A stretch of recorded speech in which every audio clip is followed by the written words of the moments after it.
নমস্কার। আজকে আমাদের বাড়িতে একটা অনুষ্ঠান। আমাদের ছোট বাগনা শ্রেয়াংশুর আজকে মামার বাড়িতে প্রথম ভাত খাওয়া। তাই বাড়ির দুই বউ মিলে রান্না করব। 50 থেকে 60 জন মানুষের রান্না আমরা নিজেরাই করব। তাই দেরি না করে উনুন জ্বালিয়ে দিলাম। সব কিছু ধুয়ে টুয়ে রেডি করে বাঁধাকপির ঘন্টটা বসালাম। আলু একদিকে আর বাঁধাকপি একদিকে ভালো করে সাঁতলিয়ে নেব। মাংস ম্যারিনেট করে নেব। তারপর বাড়ির কচু সিদ্ধ করে রাখবো। আদা রসুন পেঁয়াজ সব কিছু বেটে রেডি করে রাখলাম।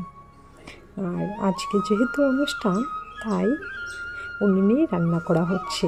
উনুনে রান্না খুব টেস্টি হয় আর খুব তাড়াতাড়িও হয়ে যায়। সব কিছু আমি কেটে বেটে রেডি করে দিলাম।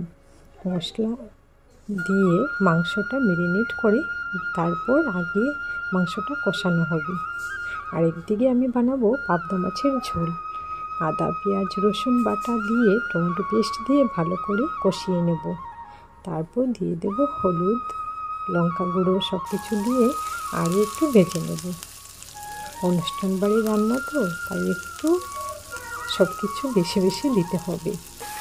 তারপর ঝোল দিয়ে দিলাম। একদিকে আমার মাংস কষানো হয়ে গেছে। মাংস উঠিয়ে তারপর আবার সেই কড়াইতে তেল দিয়ে মশলা দিয়ে আবার মাংসটা ছাড়া হবে। এখন আমি আন্দাজ মতো লবণও দিয়ে দিলাম। এখন দিয়ে দেবো মাছগুলো। একটা একটা করে মাছ দিতে হবে, নইলে মাছ নরম তো ভেঙে যাওয়ার সম্ভাবনা থাকবে। এখন আমার তাই দেখুন রেডি হয়ে গেল পাবদা মাছের কালিয়া। দুই বউ মিলে গরমের মধ্যে রান্না করলাম, খুবই মজা হচ্ছিল। এদিকে আবার মাংসটা রেডি করা হলো। মশলা দিয়ে দিদি ভালো করে কষিয়ে নিচ্ছে। এখন জিরে গুঁড়া ধনে গুঁড়া সব কিছু দিয়ে মাংসটা ছেড়ে দিল। এখানে মাংস আছে প্রায় 7 থেকে 8 কেজি মাংস। সিদ্ধ করে রাখা কচু এখন আমি দিয়ে দেব। শুকনো মরিচ তেজপাতা পাঁচফোড়ন দিয়ে ফোড়ন দিয়ে কচুটা ভালো করে ভেজে নিলাম। তার মধ্যে বাদাম গুঁড়া দিয়ে নামিয়ে নেব। আর এদিকে মাংস ঝোল ফুটে উঠেছে।